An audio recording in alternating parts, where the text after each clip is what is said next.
Hey guys, welcome back to our channel, Baseball Busters. Let's head into Baseball Hall of Fame and the 2022 class inductees. 7 members will be inducted Sunday into the Baseball Hall of Fame class of 2022. The players inducted include David Ortiz, Minnie Minoso, Tony Oliva, Buck O'Neil, and Gil Hodges.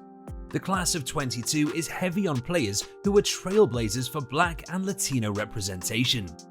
The Baseball Hall of Fame class of 2022 features 7 members that tie together more than 150 years of baseball history in a celebration of diversity at the game's highest level. Get to know each of the 7 members being inducted on Sunday. David Ortiz. Ortiz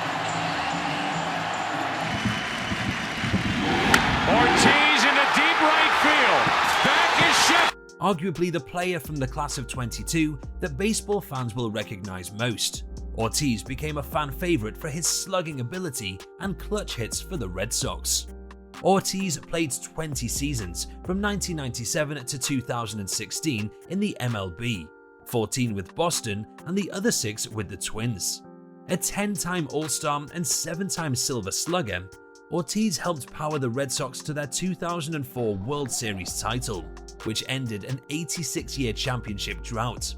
He would go on to be a 3-time champion, including a World Series Most Valuable Player award in 2013.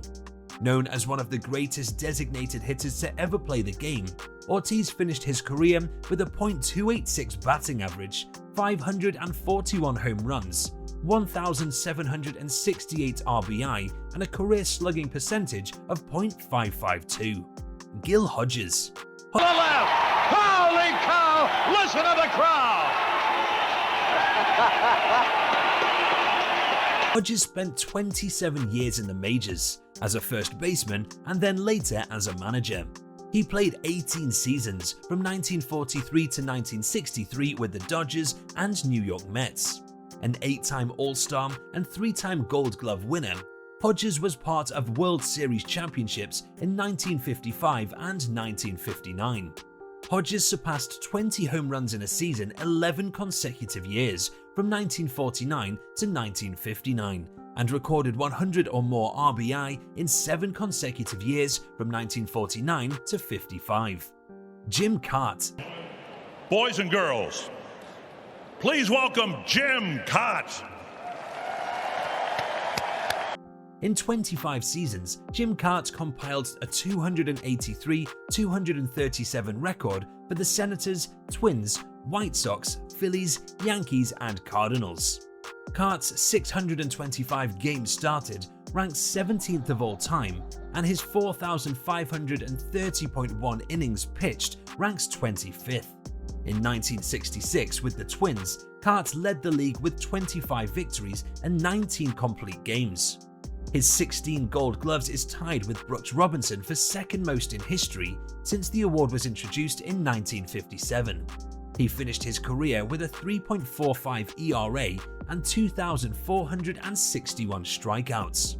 A 3-time All-Star, Kaat posted 180 complete games. He later transitioned to the bullpen, where he helped the Cardinals clinch the 1982 World Series. Minnie Minoso.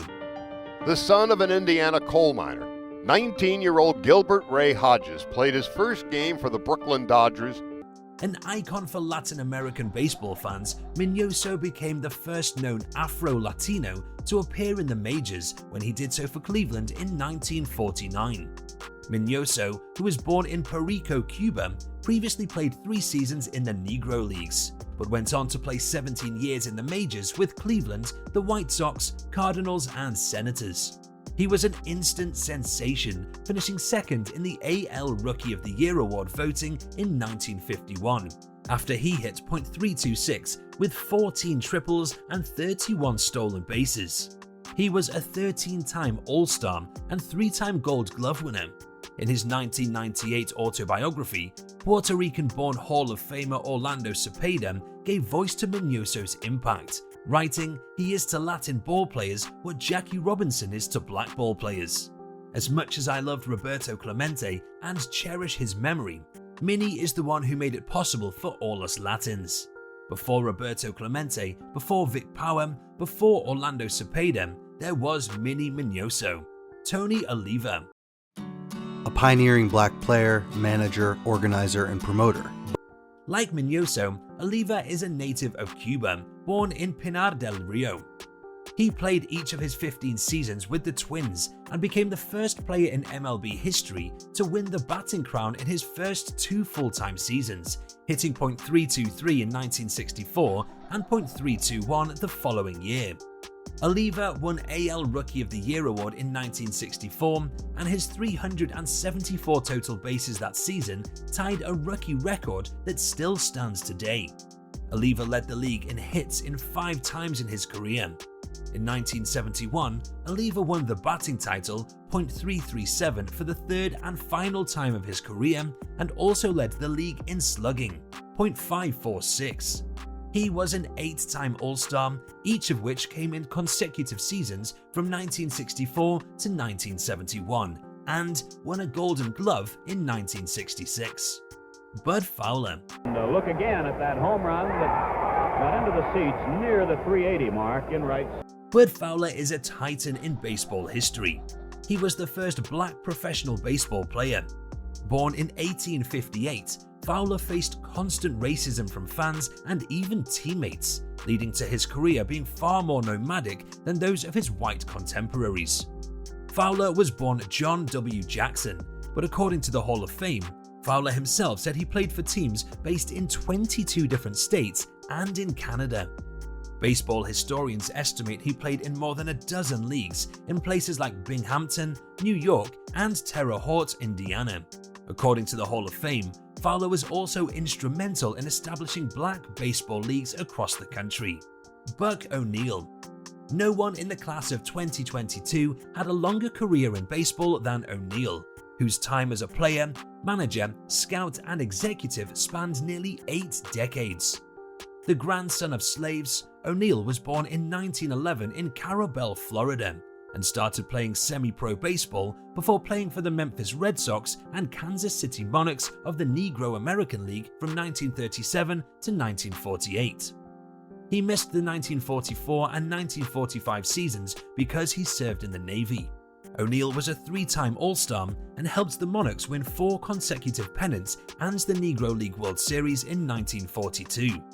From 1948 to 55, O'Neil was the player manager of the Monarchs and helped identify and develop Ernie Banks. After his stint with the Monarchs, O'Neil signed on as a scout with the Chicago Cubs in 1955. In 1962, the Cubs promoted O'Neil to their coaching staff, making him the first black coach to appear on an AL or NL roster.